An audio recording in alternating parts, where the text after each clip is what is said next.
Thank you, Mr. Speaker.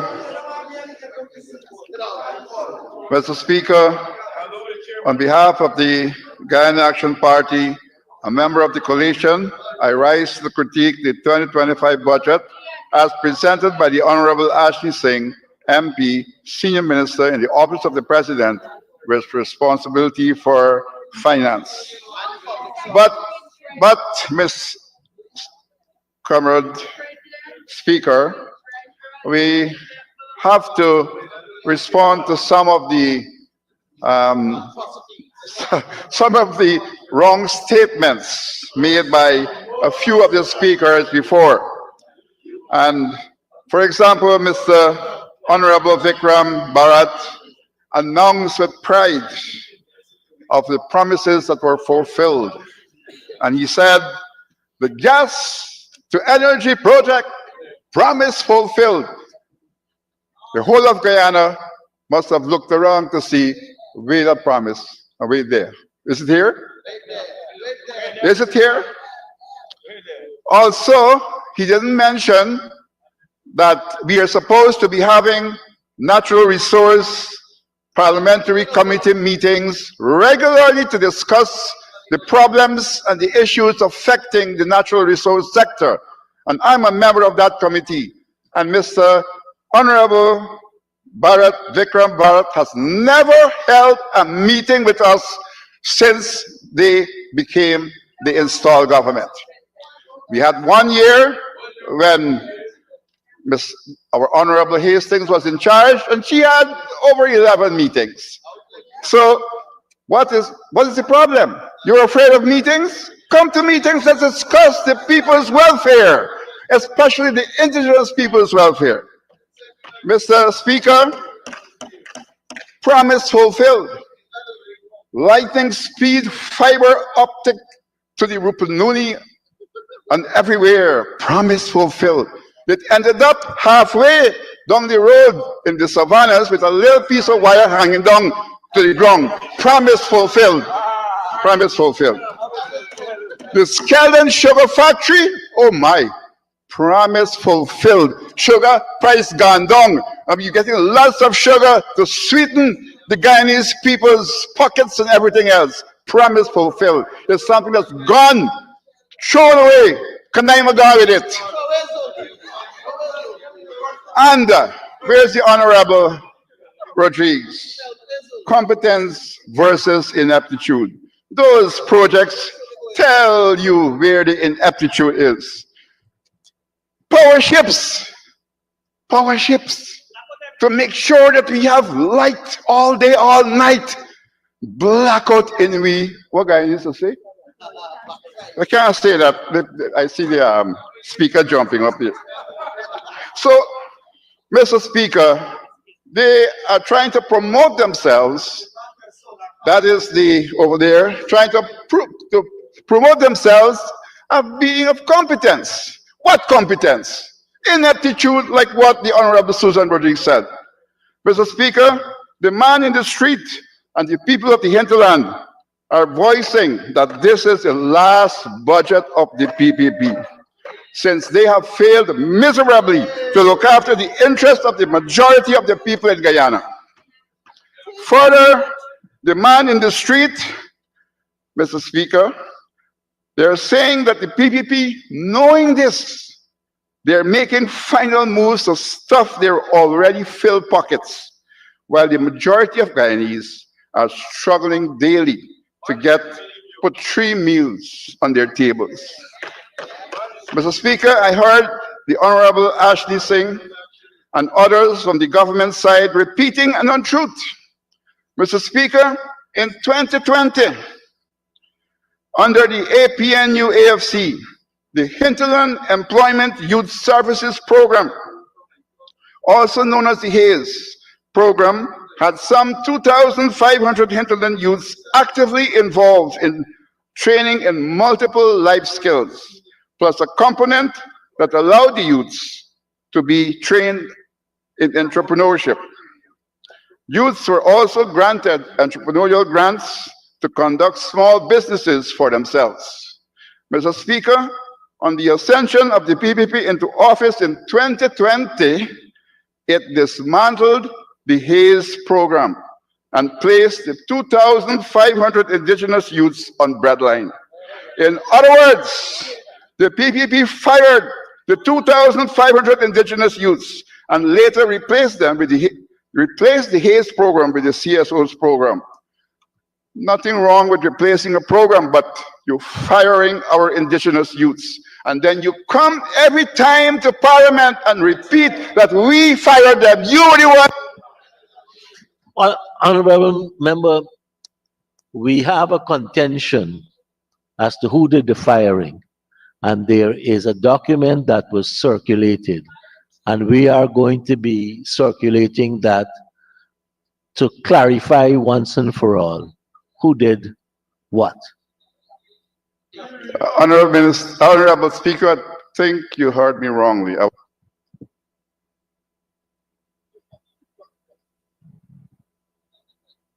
Go ahead. Thank you, sir. I was talking about 2020, not 2015. Mr. Speaker, the 2025 budget was awaited by the Guyanese people, holding their breaths with high expectations.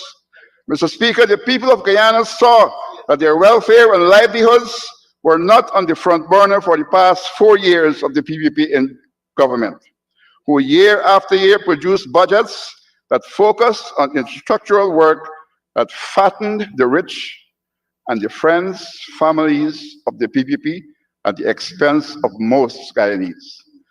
Many people felt that because 2025 is the year of elections, that the PPP would have seen the folly of their ways and finally allocate an acceptable portion of the national pie to most Guyanese who are in dire need. Mr. Speaker, if any felt that the PPP would have redeemed itself by placing the welfare of the majority of Guyanese first, that feeling evaporated on the day the Honorable Ashley Singh made his 2025 budget presentation. Mr. Speaker, quite frankly, the budget was like a balloon that got burst and has left most Guyanese totally disappointed.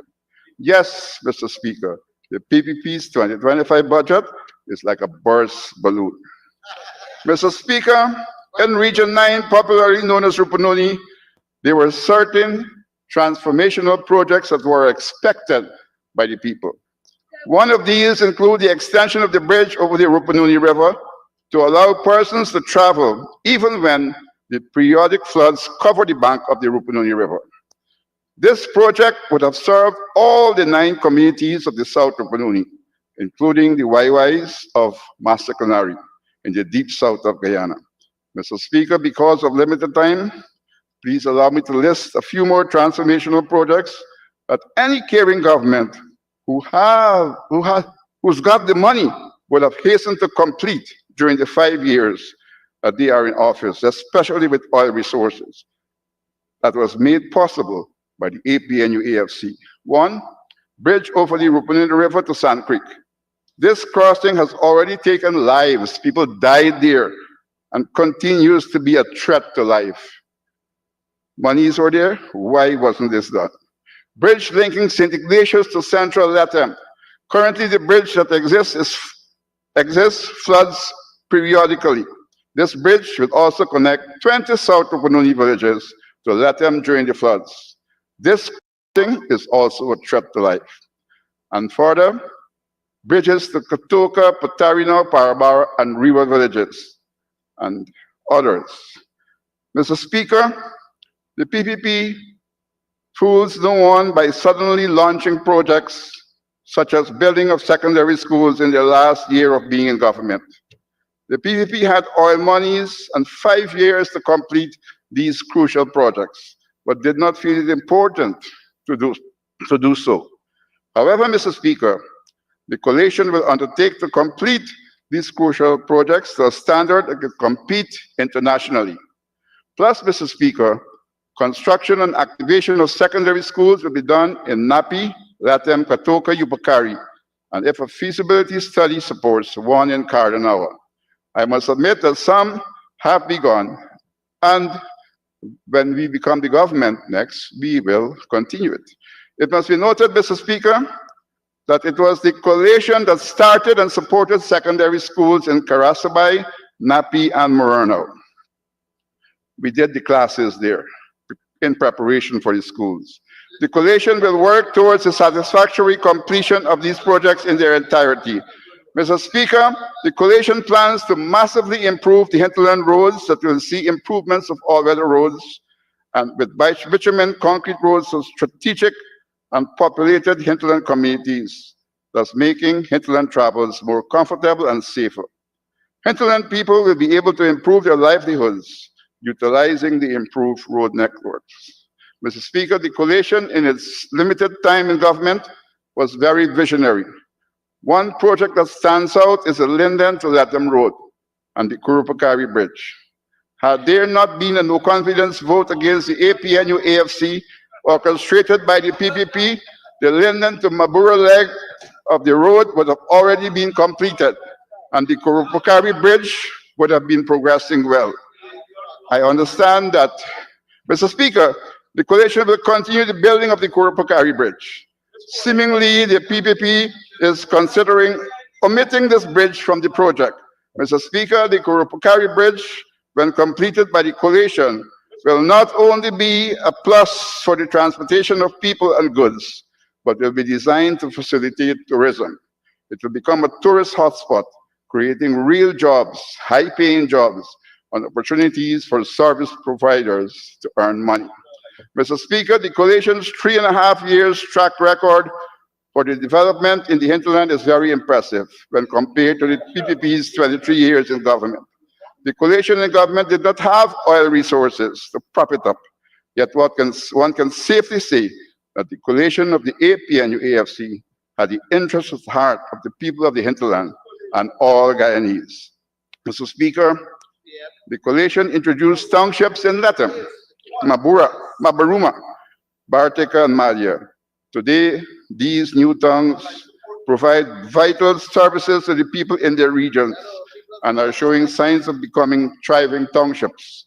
However, through a lack of vision by the PPP, the impetus for the creation of unique townships in the hinterland that reflect the history and the culture of the areas have been put on the back burner. Mr. Speaker, the coalition completed several roads and bridges that set examples for others to follow. Latham's main road is an example of excellence. The Manari concrete and steel bridge is another example. These and others, too many to mention now, were done without oil monies. The people of Latham, all through the 23 years of the PPP's administration, suffered by inhaling red dust. During the PPP's 23 years, biscuit roads were the norm. These PPP roads lasted for a short while and then deteriorated into potholes. In the south of Panoni, the coalition worked with the Brazilian army to provide potable water to communities. Each village had a trained local technician employed to ensure that the facilities function to their maximum potential. This necessary decision, based on common sense, was changed by the PPP's government, and today the supply of potable water now functions in a sloppy and ad hoc manner. Mr. Speaker, just imagine that the PPP installed a water distribution system in Shelton that is expected to supply water to houses that are higher than the source of the water and have no visible valve to regulate the movement of the water. The result is that the system is now a white elephant. And guess what? Just more enrichment for the PPP's friends and families, while the poor people suffer. Mr. Speaker, during the 23 years of the PPP in government, information dissemination and communication were kept in the dark. The coalition, on ascending to office, immediately activated radio stations in Latham, Shelton, Oriala, Malia, and Bartica. Also, internet was installed in hinterland villages, thus linking the remote hinterland communities to the rest of Guyana and the world at large. And that brings me to the point that yesterday I was sent a message by someone in the hinterland who voiced his concern. He's saying, why is he only hearing the presentations being made by the government ministers on NCN radio? Why? And why is he not hearing when the opposition parliamentarians speak? So why are they not hearing when I'm speaking now, a representative of the hinterland? Why are we being blocked out? Is this democracy? Is this what we want from any government? The PPP did not facilitate local government for over 20 years. Yet they speak as if they love democracy. The coalition and ascension to government brought back local government elections. And I would warn you, I can shout loudly. The coalition on ascension to government brought back local government elections, thanks to President David Granger. Mr. Speaker, it was the coalition that brought back democracy to Guyana. The coalition brought light that overcame the darkness by the PPP's 23 years of mismanagement. Mr. Speaker, the Honorable Ashley Singh spent a large amount of time during his budget speech comparing the performance of the coalition's government pre-oil term of 3 years to the development that happened from the PPP's 2020 to 2024, a period that was and continues to be flush with trillions of dollars prepared and provided for by the APNU AFC. Mr. Speaker, every school child knows that it was the coalition that brought oil and its massive wealth to Guyana. Every school child also knows that the wealth is not trickling down to most of the Guyanese people. Mr. Speaker, it was the coalition that signed the agreement for the industrial common stream. One would remember the PPP shouted at the top of their voices that they would change the contract. Today the PPP is wallowing in the proceeds and enriching themselves on top, their friends and their families, while neglecting the majority of the Guyanese people. It must be noted that the man in the engine room, who is the de facto boss man of the PPP, recently said that he has no apology for fattening the PPP's friends and families. Mr. Speaker, we heard the PPP telling a lot of Anansi stories about the 18 million signing bonus. At that time, we as a nation were on hot coals with regards to safeguarding our territorial integrity. The 18 million signing bonus was deposited in the Bank of Guyana and used largely to cover our expenses accrued in the wholesome defense of our sovereignty and territorial integrity. We in the hinterland and as a nation are thankful for the wise handling of our resources to keep us safe. Now we continue to experience the bungling inaction of the PPP that does not make us feel safe as a nation. Instead of safeguarding our nation, they're busy filling their pockets. That's what they're doing. I recall when Venezuela had its referendum, all the top officials of the PPP, including the Honorable Ashley Singh, who is not here, found a reason to run out of Guyana. They left, all of them left. They left back somebody, oh, he's not here, he's gone. Mr. Speaker, the Honorable Ashley Singh said that the government had committed to 10% of carbon credit inflows to the indigenous villages. Mr. Speaker, it must be noted that to date, the PPP cannot prove that the indigenous peoples of Guyana were allowed to participate and give their free, prior, informed consent in all decisions made with regard to carbon credits.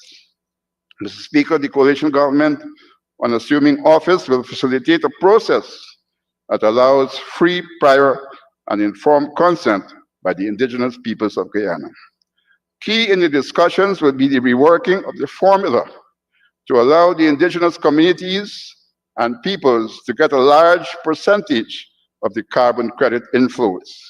We will further propose to the indigenous peoples of Guyana that a two-tiered system be used in the dissemination of the carbon credit grant, in which a percentage to be decided on will be allocated to family units in the villages, and the balance will be allocated to fund priorities of their annual community development plans. The families will decide how they will spend their grants. This will see the quality of personal life improve in multiple ways, such as in education, health, housing, transportation, entrepreneurship, power generation, etc. Thus, the families could decide that their priority for a year would be X, and they would do it.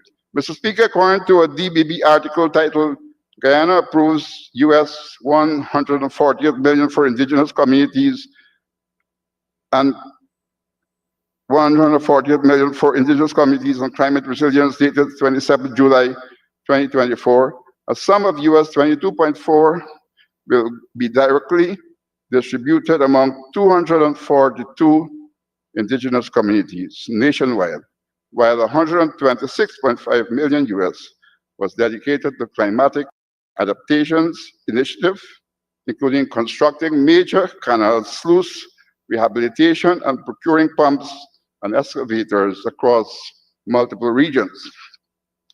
Mr. Speaker, a question being asked by the indigenous peoples and local and foreign observers is what were the project's expenses that the $125.5 million were spent on in 2023.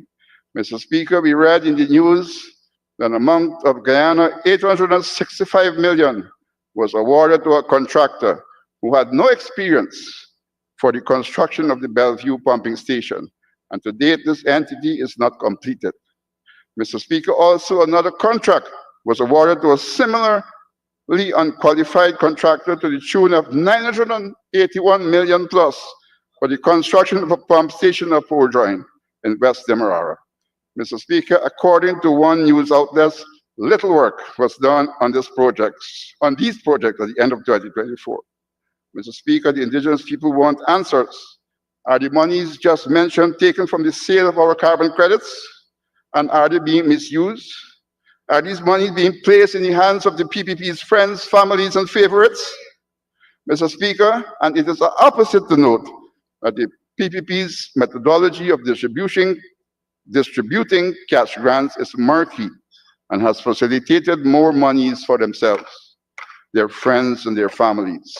Also, when the PPP distributed cash grants in their strongholds, they basically shared money to their supporters. In a recent distribution of business grants in Rupununi, I was informed by an influential PPP supporter that top PPP officials received cash grants on every opportunity. It was said that the villagers traveling long distances, hoping to get the grants, but after paying for bus, boat, and other fees and expenses, went back home empty-handed. However, the report stated that all members of certain families, PPP families, including the maid, the children, and even babies, received cash grants. Mr. Speaker, the PPP person who gave me the information said that he or she, I will say, was sure that the PPP would lose the next election because of this C word that cannot be mentioned in Parliament.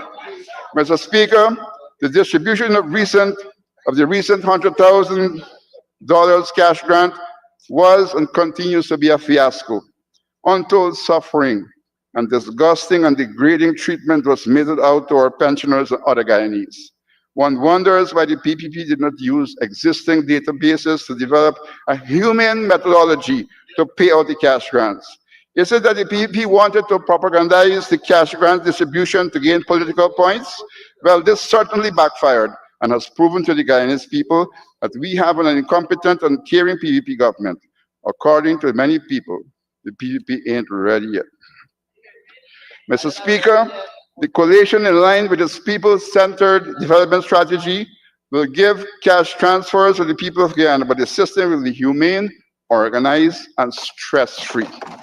Mr. Speaker, the recently held National Two-House Council conference was stage managed by the PPP. Firstly, a main keynote speech by the PPP was riddled with inaccuracies. An attempt was made to rewrite the history of the indigenous people, and we cannot allow that. According to the PPP, the history of the indigenous people started or began in 1992. It was said that prior to 1992, there were no scholarships for hinterland students to attend institutions of higher learning. This is a blatant untruth. The Honorable Shirley Melville, former member of Parliament, posted a picture of hinterland students who were on scholarship during the pre-1992 era.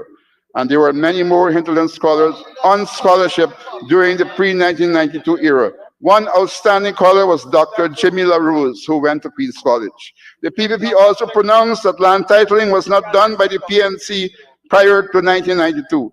Mr. Speaker, it was the PNC that agreed to and worked towards the facilitation of land titling in Guyana. It was the PNC that facilitated the formation and activities of the Amerindian Land Commission. Further land title of indigenous communities began in 1974, long before 1992. According to a study titled Midterm Evaluation of Amerindian Land Title Project in Guyana by Carlos Camacho Hazar in 2014, he says that in 1974, the PNC government of Guyana granted land titles amounted to 6,125.6 square miles, and then titled 7 villages of Region 7 in 1991, covering an additional 1,596.1 square miles. This amounted to 7,721.7 square miles granted by the PNC Indigenous village prior to 1992. Our history did not start in 1992.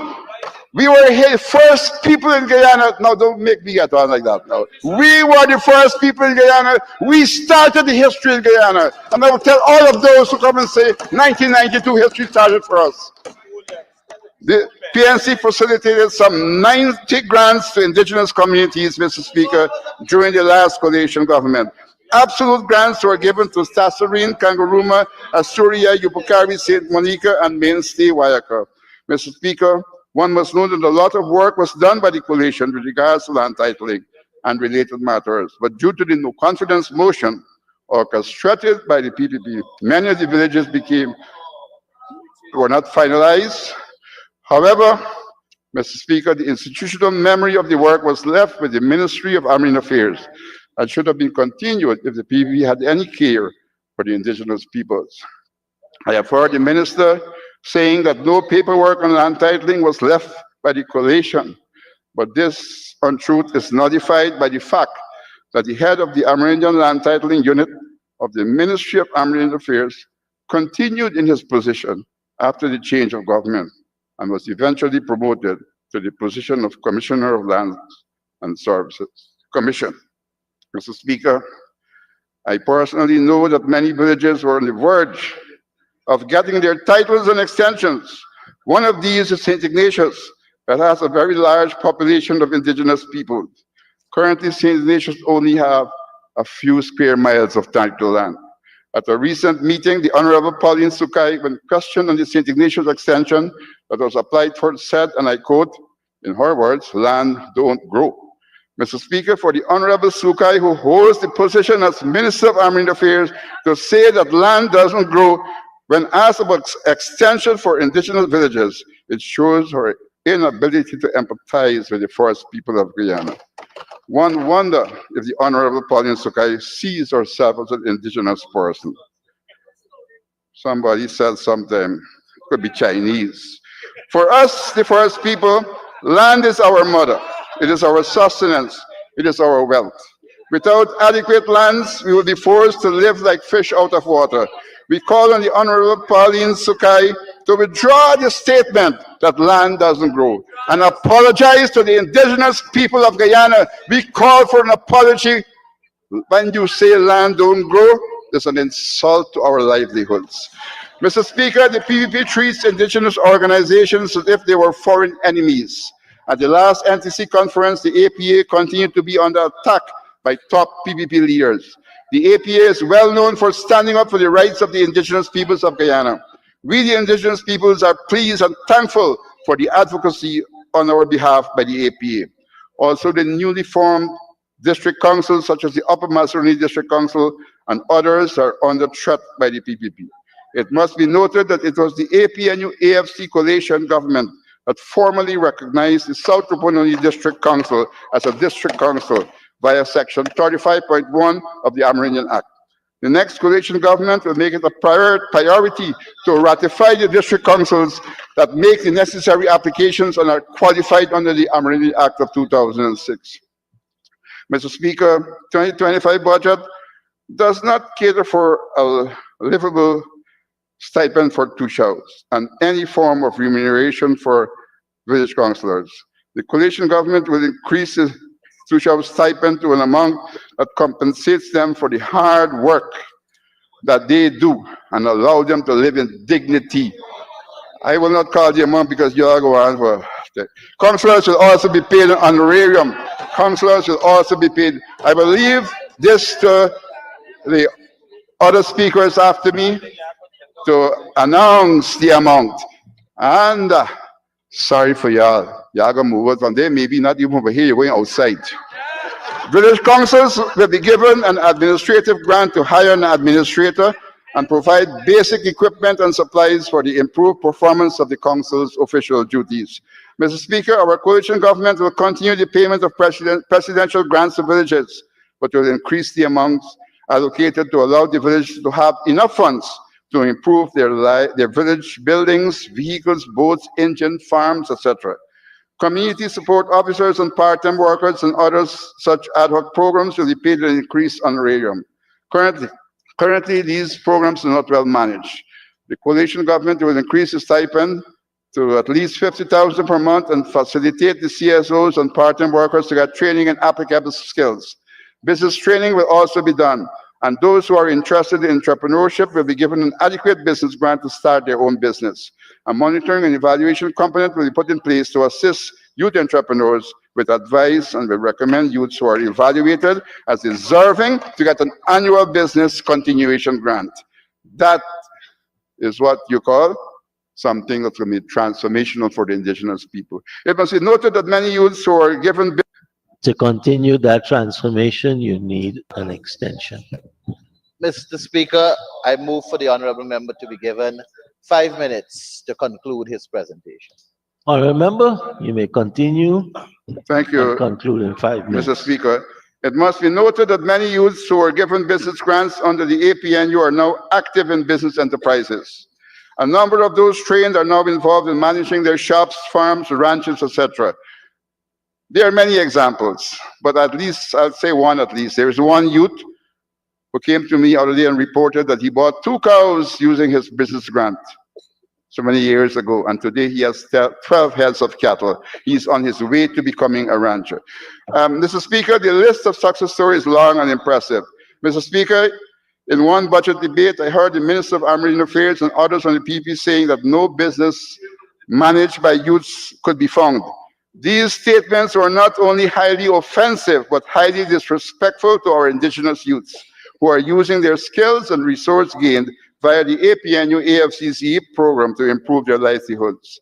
Yet, after trying to destroy our indigenous youths' self-confidence, the PPP will go to the indigenous communities to beg the indigenous youths for their votes. The Minister of Marine Affairs owes another apology, this time to the indigenous youths of Guyana.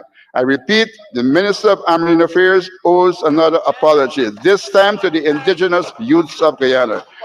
Mr. Speaker, the PPP during the past 4 years have shown their determination to erode the rights of the indigenous peoples of Guyana. Some examples of these are as follows. The people of Isenro were forced to petition the Inter-American Commission on Human Rights because they felt that their rights were being violated.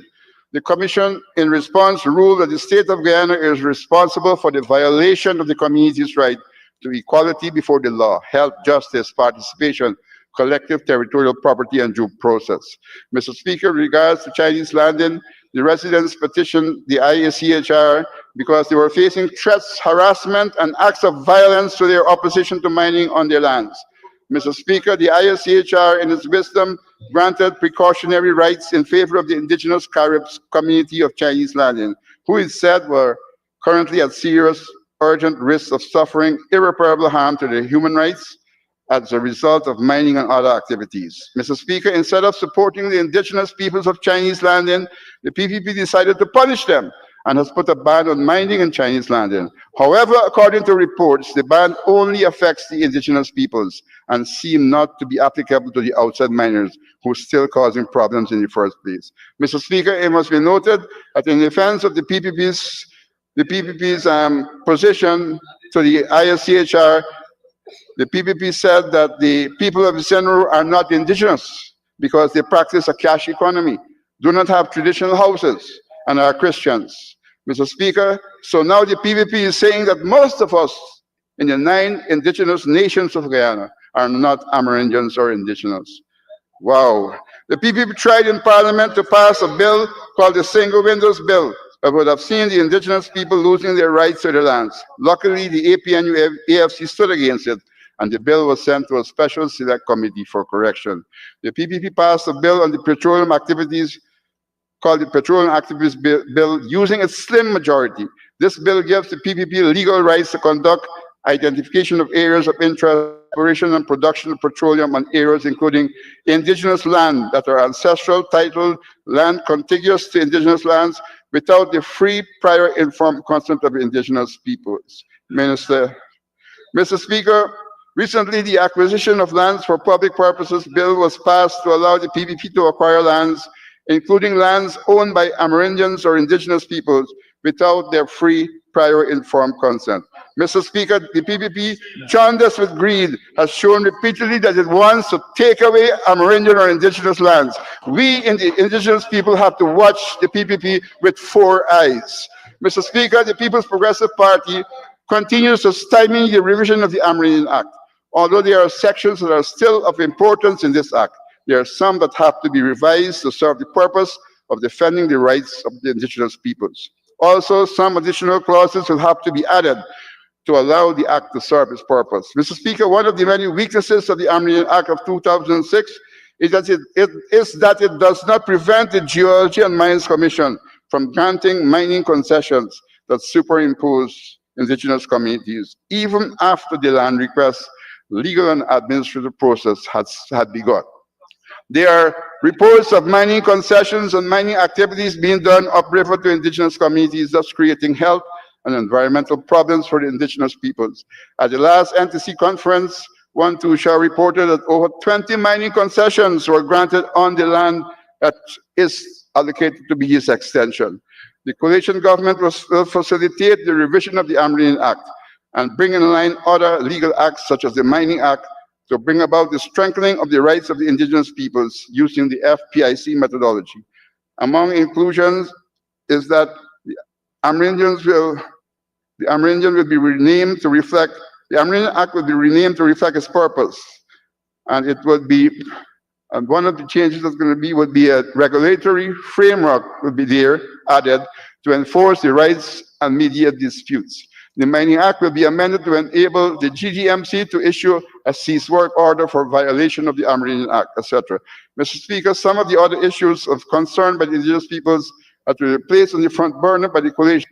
To continue with some of the other issues, you may have to wait until you return to Parliament next year.